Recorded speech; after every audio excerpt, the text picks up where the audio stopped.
If Israel has to take over Iraq, you've got to first do what you did in 1980, destroy the Iraqi nuclear power. Number two, you have to do what you did in 1990, the Gulf War, which destroys Iraq's military power. You have to do what you did between 1990 and now. You impose UN Security Council economic sanctions on Iraq so that Iraq is crippled and sent back to the old Stone Age. And you have to do what Mr. Bush wants to do now. He's coming up in the next few months. Deliver the last blow to Iraq so that Iraq will not be able to resist Israel when Israel launches her big attack. And then the territory of the state of Israel dramatically expands.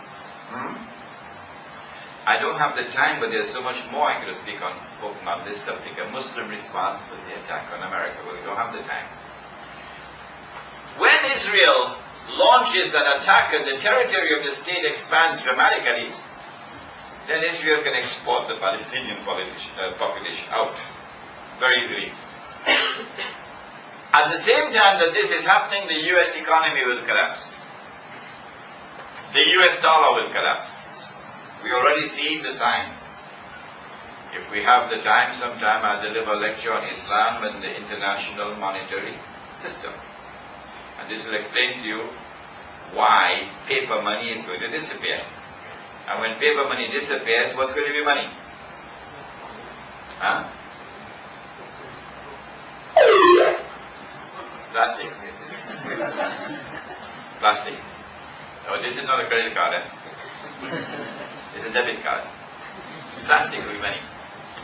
And when all your money is in the bank, there is no money to carry home and say to your wife, put it away. No, because all the money is in the bank. Then they can seize your money anytime they want. Do you know what happened in Argentina 2 weeks ago? While the scholars of Islam were eating halwa? The government of Argentina froze all bank accounts. So some people didn't have money to even buy roti canai. Can't even buy titarik. No money. Governments can do that. They can freeze all your money.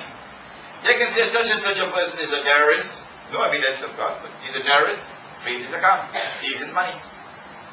You don't have any money in your pockets.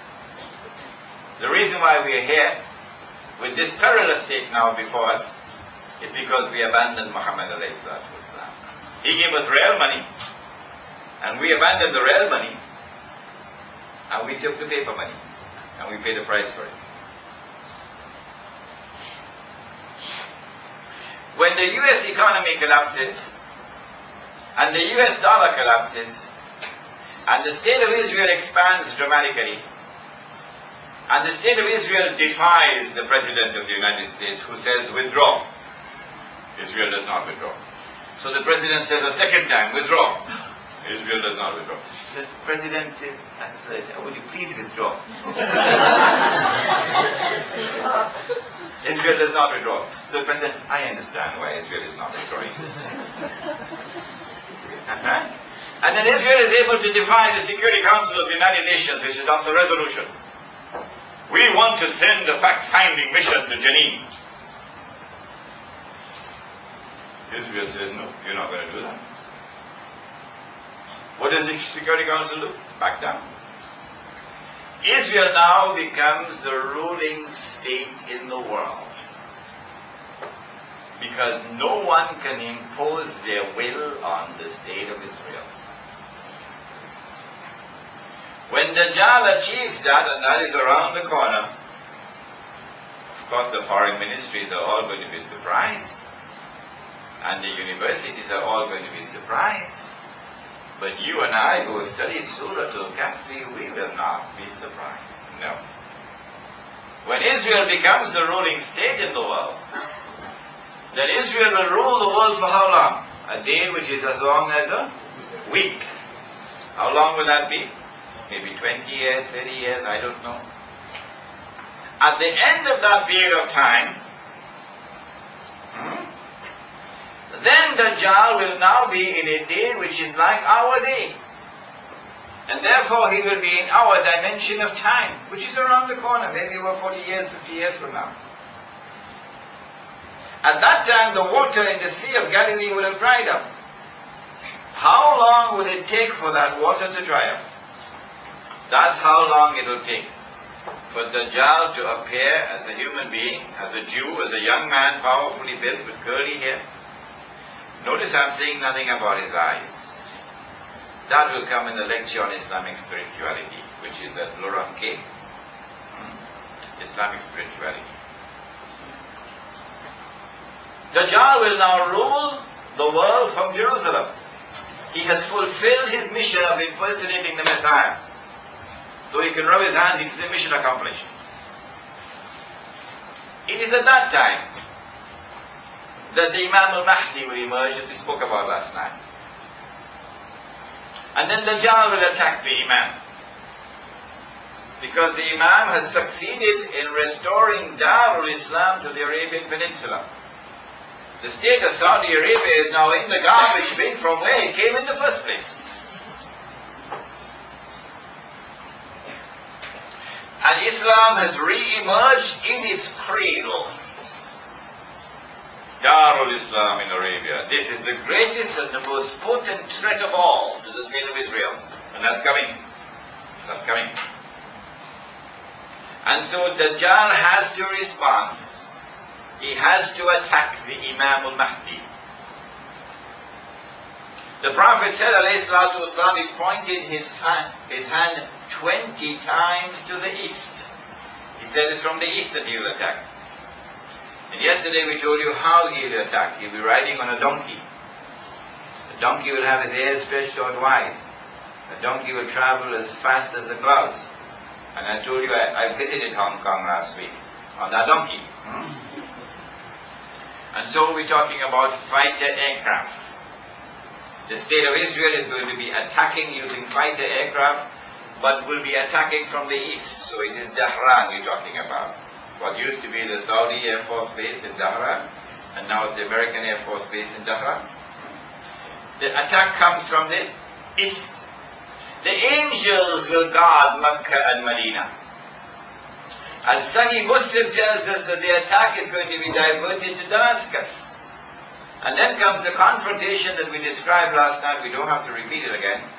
Imam al-Mahdi is inside the masjid and Dajjal is outside, followed by 70,000 Jews from Isfahan, wearing their Jewish shawls, indicating that power in Israel has now shifted from the European Jew, who is not a Jew, he's a European dressed up in the clothes of a Jew. Power has now shifted from him to Banu Israel. And we said to you last night that that process of change of power has already started in Israel. While the scholars of Islam have been eating halwa, of course. Because the new president of Israel, the one who defeated Shimon Peres for the post of president, is an Iranian Jew, not a European Jew. For the first time in the history of the state. Banu Israel are now taking over.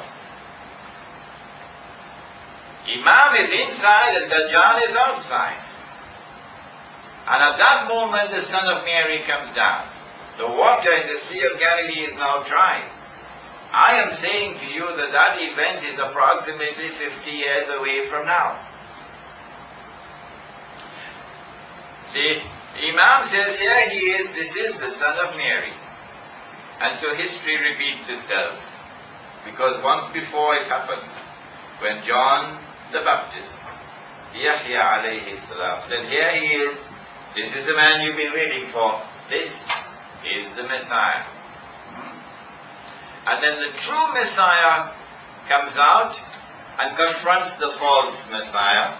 The false Messiah flees, and the true Messiah pursues him and overtakes him at Lud, which is the headquarters of the Israeli Air Force. And then the true Messiah kills the false Messiah. So all the planes are now grounded. They no longer have control over the skies.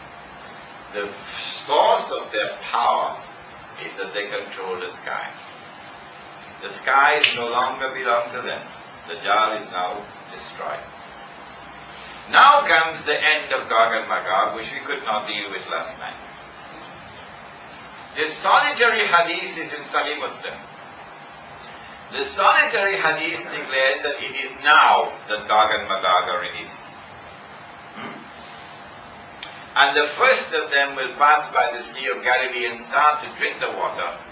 And by the time the last of them pass, they will say there used to be water there. And the world of scholars of Islam have held on to this solitary hadith. And so the world of Islamic scholarship is insisting that the world cannot experience Gog and Magog until the Son of Mary has come out.